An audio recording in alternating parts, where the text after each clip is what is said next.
Soir, avant un tombereau de chiffres catastrophes et d'informations tout à fait inquiétantes, je vous donne tout de suite l'unique bonne nouvelle de cette journée. Le ministre de la fonction publique a accordé un jour de congé supplémentaire à l'ensemble des fonctionnaires le vendredi 21 mai, le lendemain de l'Ascension. Pour le reste, je vous le disais, l'actualité du jour est placée sous le signe des déficits vertigineux publiés par la commission Reynaud. Avant d'entendre les commentaires du procureur général près la Cour des comptes, précision chiffrée tout de suite avec Véronique Auger. Il n'y avait que 80 chaises pour plus de 100 personnes, une mauvaise prévision. C'était le jour, car Jean Reynaud et les membres de la commission ont fait la liste des erreurs de prévision commises par le gouvernement Bérégovoy. L'ancien Premier ministre avait fondé le budget de 1992 sur une croissance de 2,2%. Elle a été en fait 2 fois moins forte. Les impôts ne sont pas bien rentrés et l'an dernier, le déficit budgétaire de l'État a atteint 226 milliards de francs, 2,5 fois de plus que prévu. Même erreur d'estimation pour le budget de cette année. Le gouvernement socialiste nous annonçait 2,6% de croissance. Jean Reynaud parie sur une récession de 0,4%. Le déficit budgétaire déraperait jusqu'à 341 milliards de francs. 1993 serait d'ailleurs l'année des déficits records. La sécurité sociale, moins 60 milliards, l'assurance chômage, moins 11 milliards. Un bilan inquiétant.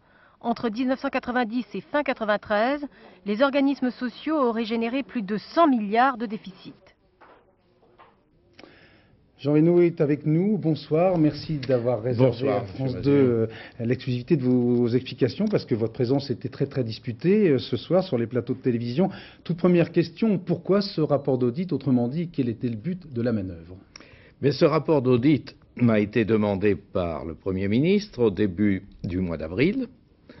J'ai donc constitué très rapidement une commission, car c'est le genre de travail qu'on ne peut pas faire seul.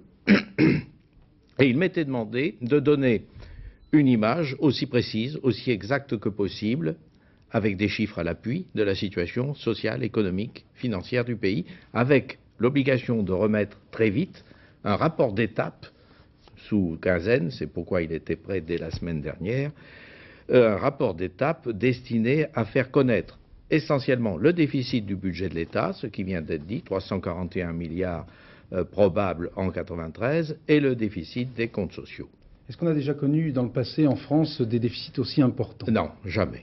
Jamais. À ma connaissance, on a connu de déficits aussi importants, ni en ce qui concerne le budget de l'État, ni en ce qui concerne les comptes sociaux.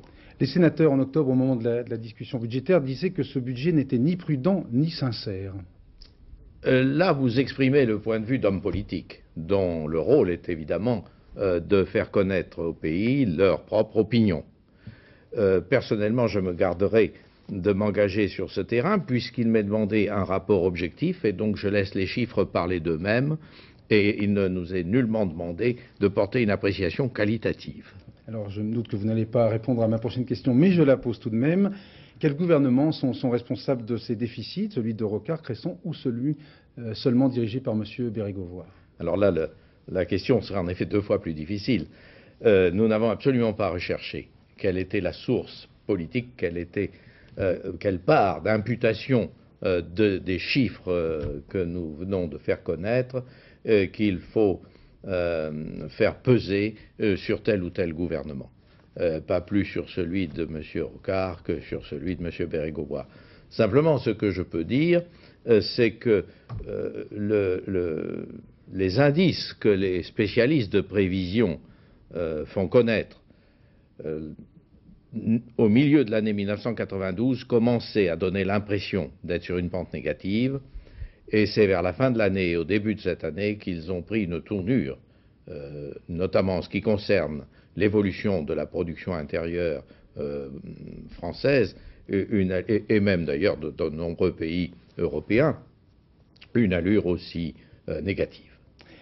Le chiffre estimé donc par votre commission pour le déficit budgétaire est d'environ 340 milliards, ce qui est beaucoup, au lieu de 165 qui était prévu par l'administration précédente. Et 340, nous le donnons avec plus ou moins 20 milliards. Voilà, donc on est pratiquement du simple au double. Est-ce que ce déficit, selon vous, a été creusé pour cajoler les électeurs en période, on vient de sortir d'une campagne législative, ou c'est au contraire pour miner le terrain du successeur, Édouard Balladur? Alors, ce déficit est dû essentiellement par la baisse des recettes. Et cette baisse des recettes a pour cause les mauvais résultats généraux de l'année 1992, qui bien évidemment se répercutent sur les recettes de l'État de 1993, puisque l'assiette de la plupart des impôts est constituée par les opérations effectuées dans l'exercice précédent.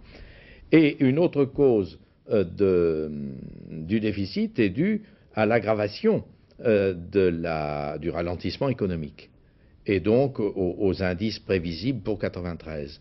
Voilà pour les recettes, moitié-moitié à peu près. Quant aux dépenses, effectivement, nous avons trouvé des dépenses qui sont arrivées au début de l'année 1993 et qui, à hauteur de 50 et quelques milliards, viennent encore aggraver le déficit. Donc des dépenses qu'on peut qualifier un peu d'électorales. Dépenses que nous n'avons pas cherché, dont nous n'avons pas du tout cherché à qualifier l'intérêt ou l'opportunité, mais que nous avons constaté et qui donc constituent un poids irrépressible. Merci beaucoup, Monsieur le procureur, encore une fois, d'avoir réservé à France 2 la primaire de ces explications. Hier, devant l'Assemblée,